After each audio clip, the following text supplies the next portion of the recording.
Good morning all of you. आज हम financial derivatives and risk management के अंदर हमारा लेक्चर नंबर 30 स्टार्ट कर रहे हैं, जहाँ पे हम अपने 29 लेक्चर को ही इस लेक्चर के अंदर कंटिन्यू कर रहे हैं, जो कि commodity future markets in India से रिलेटेड है।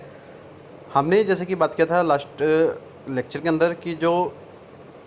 कमोडिटी मार्केट के जो ब्रॉड 3 प्लेयर्स होते हैं जो कि इस मार्केट के अंदर डील करते हैं, वो हमारे हेजर्स, स्पेकुलेटर्स और आर्बिट्रेजर्स होते हैं। उन्हीं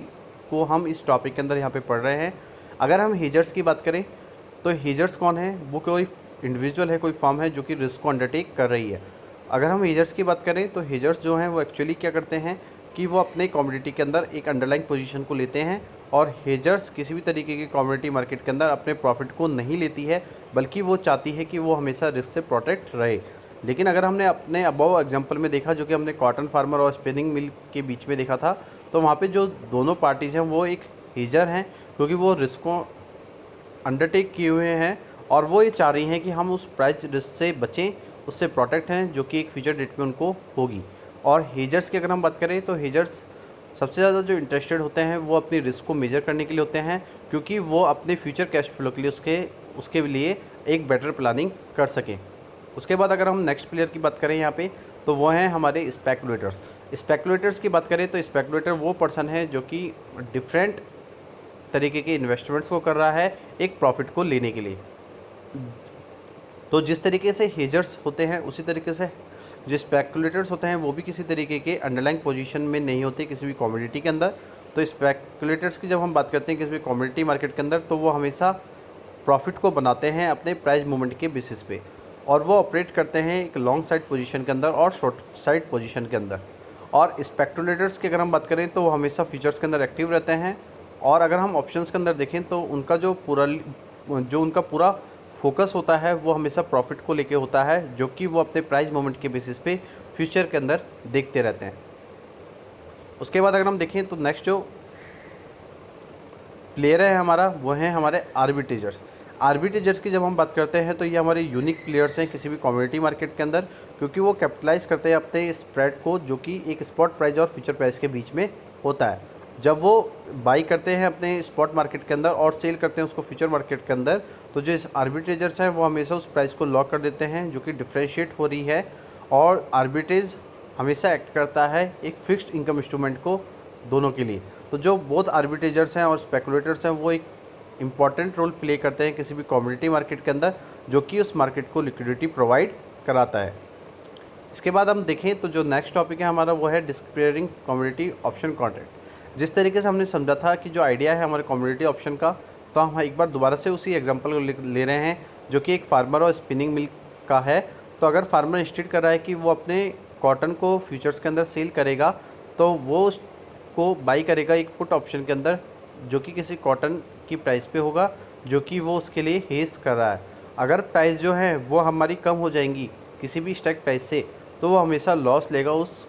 पे जब वो उस कॉटन को सेल करेगा। और अगर वो कंपनसेट कर रहा है प्रॉफिट को, तो वो हमेशा पुट ऑप्शन में करेगा जब स्टैक प्राइस ज़्यादा होगी हमारी कमोडिटी की प्राइस से। तो जो स्पिनिंग मिल है वो हमेशा इंस्टेट करेगा कि हम उस कॉटन को बाई करें फ्यूचर्स के अंदर, जहाँ पे हम बाई कर रहे हैं अपने कॉल ऑप्शन को किसी भी कॉटन के अंदर, और जो स्टैक प्राइस है वो हमेशा उसको हेज देगी, मीन्स उसको प्रोटेक्ट करेगी उस रिस्क से। तो जो प्राइस है अगर वो हमेशा ऊपर की तरफ जा रही है, मीन्स अबव हो रही है, तो हमेशा लॉस में होगा जब वो किसी कॉटन को परचेज करेगा, और हमेशा कंपनसेट करेगा उस प्रॉफिट को जो कि उसको कॉल ऑप्शन से हो रहे हैं। तो हम देखते हैं कि अगर हम बोथ कॉटन फार्मर और स्पिनिंग मिल के ऑनर के केस में बात करें, तो ऑप्शन एक बेटर सूटेड कॉन्ट्रैक्ट होता है, जहाँ पे हम उसको प्रोटेक्ट कर सकते हैं एक मैक्सिमम लॉस से। तो ये हमारा एक टॉपिक था जो हम लोगों ने इस लेक्चर के अंदर पढ़ा, जहाँ पे हम लोगों ने चीज़ें समझी थी कि जो कमोडिटी मार्केट के अंदर जो 3 मेन प्लेयर्स हैं जो कि इस मार्केट के अंदर एक्टिव रहते हैं, तो वहाँ पे हमने समझा था कि वो हमारे हेजर्स होते हैं, जो कि किसी भी अंडरलाइंग पोजीशन के अंदर होते हैं किसी भी कमोडिटी मार्केट के अंदर। और हेजर्स किसी भी कमोडिटी मार्केट के अंदर प्रॉफिट को नहीं देखते, वो हमेशा उस रिस्क से प्रोटेक्ट होते हैं जो कि उस मार्केट में उसको हो रही है। और अगर हमने देखा था कि जिस तरीके से हमने एग्जांपल देखा था कॉटन फार्मर और स्पिनिंग मिल के ऑनर का, तो वहाँ पे जो बोर्ड पार्टीज़ हैं वो हमेशा हेजर्स रहती हैं, क्योंकि वो हमेशा प्रोटेक्ट कर रही हैं अपने प्राइस रिस्क को लेकर, जो कि उनको फ्यूचर डेट पे हो रहा है। और हेजर्स जो हैं वो हमेशा अपने रिस्क के मेजर को करते रहते हैं, उसमें अपना इंटरेस्ट क्रिएट करते हैं, क्योंकि वो अपने फ्यूचर कैश फ्लो की बेटर प्लानिंग कर सके। इसके बाद आप देखें कि फिर उसके बाद हमने स्पेकुलेटर्स पढ़े थे, जो कि सेकंड मेन प्लेयर होते हैं हमारे। तो जिस तरीके से हेजर्स होते हैं उसी तरीके से स्पेकुलेटर्स भी किसी भी कमोडिटी मार्केट के अंदर अपनी अंडरलाइंग पोजीशन को नहीं लेते हैं। और जो स्पेकुलेटर्स हैं हमारे कमोडिटी मार्केट के, वो हमेशा प्राइस मूवमेंट से प्रॉफिट को बनाते हैं और वो ऑपरेट करते हैं लॉन्ग साइड पोजीशन और शॉर्ट साइड पोजीशन के अंदर। और अगर हम स्पेकुलेटर्स की बात करें तो वो हमेशा फ्यूचर्स के अंदर एक्टिव रहते हैं, क्योंकि वो देखते हैं जब कि जो प्राइस मूवमेंट है वो चेंज हो रहा है और फ्यूचर में उसको अच्छा प्रॉफिट देगा, वो उसी टाइम पे अपने एक्शंस को लेते हैं। तो हम ये देखते हैं कि जो ऑप्शंस हैं वहाँ पे अगर हम देखें तो जो स्पेकुलेटर्स हैं वो हमेशा अपने प्रॉफिट को देखते हैं अपने प्राइस मूवमेंट के बेसिस पे, जो कि उस मार्केट कंडीशंस को बता रही होती है, और उसके बेसिस पे वो अपने प्रॉफिट को डिसाइड करते हैं कि उनको कहाँ पे प्रॉफिट हो रहा है और कहाँ पे उनको लॉसेस हो रहे हैं। उसके बाद अगर हम देखें तो वहाँ पे हमने जो थर्ड प्लेयर था वो पढ़े थे आर्बिट्रेजर्स के।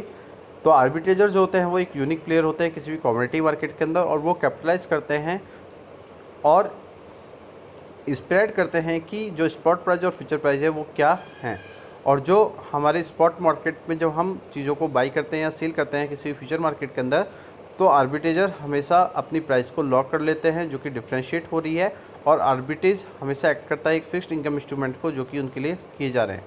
और अगर हम देखें तो जो हमारे आर्बिट्रेजर्स जो स्पेकुलेटर्स हैं वो एक इम्पॉर्टेंट रोल को प्ले करते हैं किसी भी कमोडिटी मार्केट में। और हम ये देखते हैं कि जब आर्बिट्रेजर्स और स्पेकुलेटर्स किसी भी कमोडिटी मार्केट के अंदर एज ए प्लेयर काम कर रहे हैं तो वो उस मार्केट को लिक्विडिटी प्रोवाइड कराते हैं।